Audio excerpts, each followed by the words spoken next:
वाणी को समाप्त देता हूं। धन्यवाद, शुक्रिया। श्री रविशंकर प्रसाद।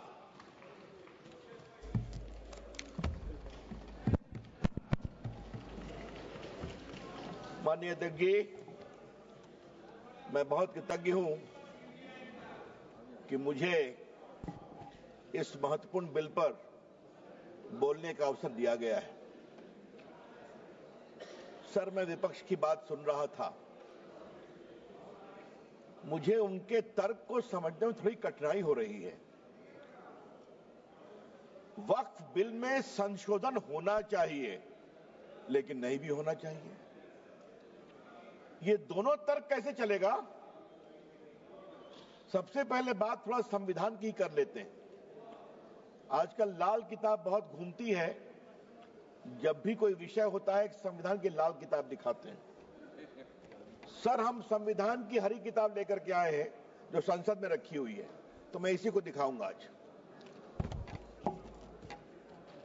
सर, भारत के संविधान के मौलिक अधिकार में धारा 15 है। धारा 15 में लिखा हुआ है कि महिलाओं के साथ कोई विभेद नहीं होगा और सरकार महिलाओं के विकास के लिए कानून बना सकती है।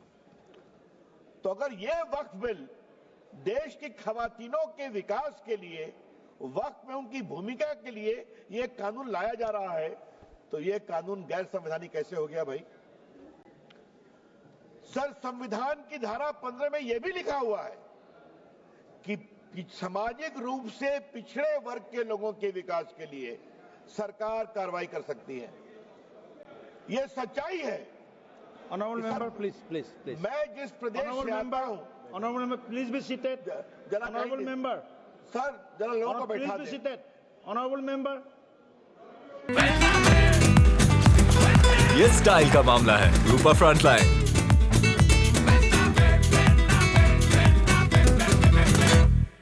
जरा बैठ जाएं, Honorable जरा member, बैठ। मैं भी आग्रह करूंगा। See the back to the chair. Please be seated. Venugopal जी, जरा मैं बोल रहा हूं, आप भी सुन लीजिए। Mister Venugopal, Yes. Mister Venugopal ji, I am speaking, kindly have some attention to me. बैठिए। सर, मैं ये कह रहा था कि मैं जिस प्रदेश बिहार से आता हूं, वहां बहुत सारे पिछड़े मुसलमान हैं। उत्तर प्रदेश में भी हैं, पसमंदा कहते हैं हम, कई कैटेगरी के हैं। उनको वक्फ के मैनेजमेंट में अवसर नहीं मिलता।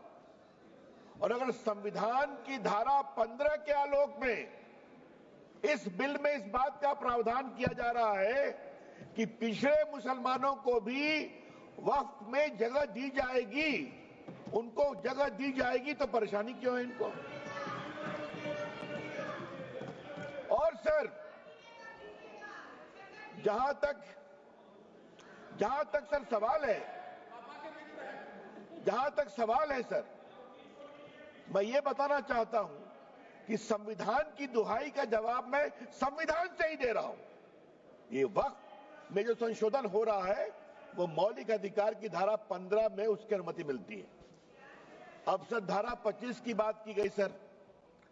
अब हमारे विपक्ष के उपनेता को मैं सुन रहा था, आपने धारा 25 का जिक्र किया, तो धारा 25 का क्लॉज 2 भी पढ़ लीजिए मेरे साथ। सर, मैं आपके सामने पढ़ना चाहता हूं।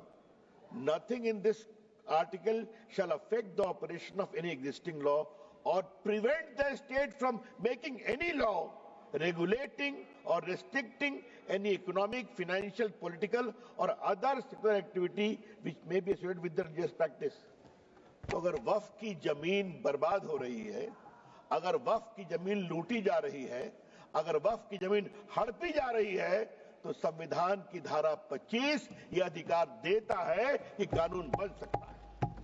तो कृपया करके कोई अगर आप धारा संविधान की कोट करते हैं तो पूरी की पूरी कोट करें। सर, मैं प्रावधानों पे आने के पहले एक और बुनियादी बात उठाना चाहता हूं।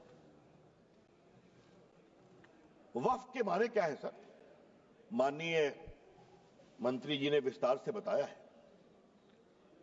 वक्फ is not a religious body. Waqf is just a statutory body. वो कोई धार्मिक संस्था नहीं है, वो सिर्फ एक वैधानिक संस्था है। सर, दूसरा सवाल आएगा सर, अच्छा आप अपने पारी का इंतजार करिए ना, you are a very eloquent speaker, I know, wait for your turn. Sir, इसी से एक और सवाल उठता है सर, मुतवल्ली की क्या भूमिका होती है?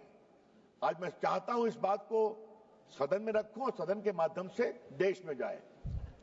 सर, मुतवल्ली को सिर्फ मैनेजर बोलते हैं सर, और ये मैं नहीं बोल रहा हूं, मैं इस्लामिक लॉ के एक बहुत बड़े scholar, Mulla law of Mohammedan law, इस किताब के मैं 3 लाइन कोट करूंगा सर।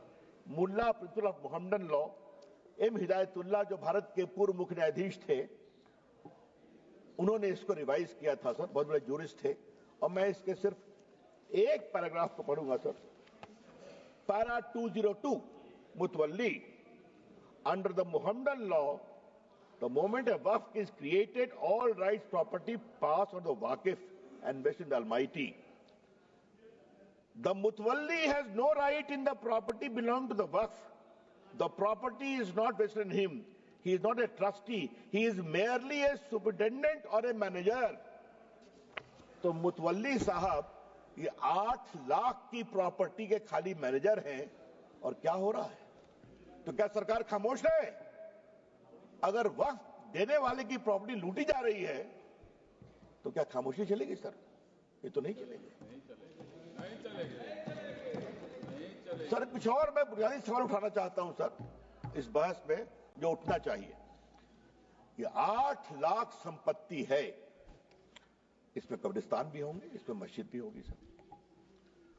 आज मैं ये सवाल इस संसद के सामने उठाना चाहता हूं, कितने स्कूल बने वक्फ की संपत्ति पर, कितने अस्पताल बने वक्फ की संपत्ति पर, कितने स्किल सेंटर खुले वक्फ की संपत्ति पर, कितने अनाथालय खुले वक्फ की संपत्ति पर, कितनी बेवा विधवा बेटियों बहनों को सिखाए गए सिलाई कढ़ाई जीने का तरीका, गिनतियों पर भी आएगा सर। तो ये बार बार जो वक्फ की बात बोलते हैं, अगर आज इस कानून के द्वारा वक्फ की जमीन को रेगुलेट करके उसकी प्रॉपर्टी में फंडिंग अच्छी आए और उस जमात के लोगों के लिए इसका विश्वास बढ़े, तो इनको परेशानी क्यों होती है सर? सर, इस परेशानी की मैं वजह समझता हूं, और अब मैं इस परेशानी की वजह पर आ रहा हूं। दिल से तो कहते हैं कि हम चाहते हैं संशोधन हो, लेकिन राजनीतिक मजबूरी इनके पैर पीछे खींचती है। सर, बहुत सालों से राग वही है, सुर वही है, तीखापन वही है, भाषा वही है। और मैं 3 उदाहरण देना चाहता हूं सर। याद करिए, शाहबानों के केस में जब सुप्रीम कोर्ट ने एक निर्णय दिया कि साहबानो एक डिजर्टेड वाइफ थी, उनको कुछ 100 रुपये मिले, तो सुप्रीम कोर्ट के फैसले पर हो हल्ला किया गया।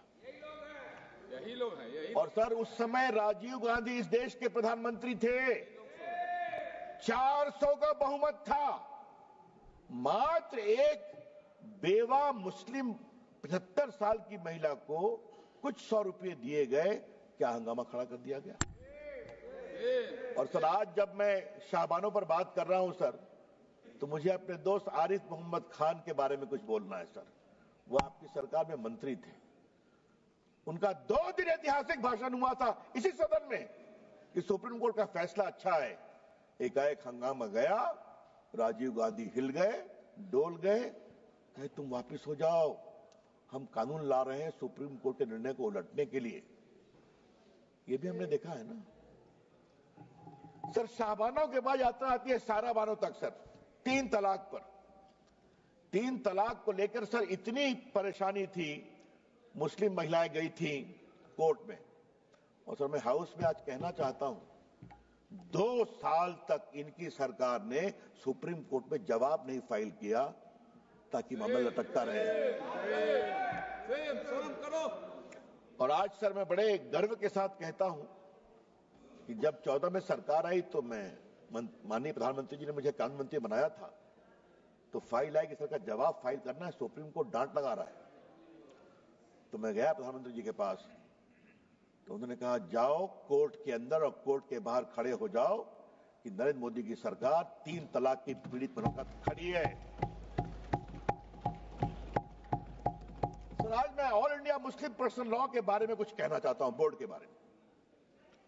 सुप्रीम कोर्ट में जब 3 तलाक के मामले की सुनवाई चल रही थी, तो all India Muslim personal law board ने कहा कि आप फैसला मत करिए, हम एक निकाहनामा बनाएंगे और पूरे देश में घुमाएंगे कि निकाह करते समय 3 तलाक नहीं दोगे, ये शर्त रखोगे। सर, याद करिए, कानून बना, इसी all India Muslim personal law board ने पूरे देश में 3 तलाक के खिलाफ एक बहुत बड़ा आंदोलन करने का, उकसाने का काम किया। ये भी, और ये लोग सब लोग खड़े हो गए, सब लोग खड़े हो गए। सर, तीसरा मामला धारा 370 की समाप्ति का, यही बिल आया था ना सर, माननीय गृह मंत्री बैठे हैं ना, हिम्मत दिखाई थी ना, सब लोग एक थे ना। देश टूट जाएगा, देश में आग लग जाएगी।